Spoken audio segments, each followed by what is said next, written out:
মুসলিম একটা জিন্দাবাদ, হিন্দু মুসলিম একটা জিন্দাবাদ। গত 4 তারিখে পশ্চিমবাংলা বিধানসভা নির্বাচনের ফলাফল প্রকাশ হওয়ার পরে গোটা রাজ্যের মানুষ তৃণমূলের অপশাসনের বিরুদ্ধে ভোট দিয়েছেন, মত দিয়েছেন এবং বিজেপির নতুন সরকার তৈরি হয়েছে।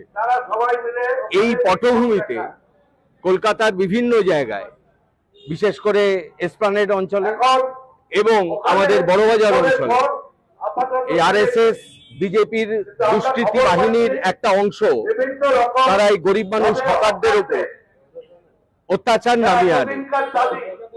বিভিন্ন জায়গায় বুলডোজারে করে বেরিয়ে হকারদের ভয় দেখানো হয়, তাদের ডালা ভাঙা হয়।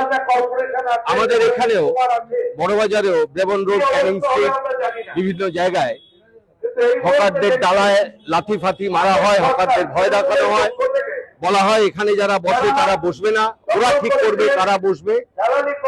সেদিন থেকেই আমরা হকারদের মধ্যে আলোচনা করি এবং আমরা ঠিক করি এর একটা প্রতিবাদ আমরা করব এবং সেই ভিত্তিতেই এই আক্রমণ হকারদের মতো গরিব মানুষ, গরিব শ্রমজীবী মানুষ, তাদের ওপর এই আক্রমণের প্রতিবাদে আজকে Kolkata street hawkers union CITU তার নেতৃত্বে এই বিশাল হকার মিছিল হয়েছে এবং আমরা পুলিশ প্রশাসনের কাছে বলছি যে যাতে শান্তিপূর্ণভাবে হকাররা তাদের রুটি রুজির কাজ করতে পারেন, শ্রমিকরা তার পেশাতে থাকতে পারেন, সেইটা প্রশাসন নিশ্চিত করুন, যেমন আগে ছিল সেটাও ভবিষ্যতে থাকুক এবং শ্রমজীবী মানুষের সাম্প্রদায়িক ঐক্য সম্প্রীতি সেটা বজায় থাকুক।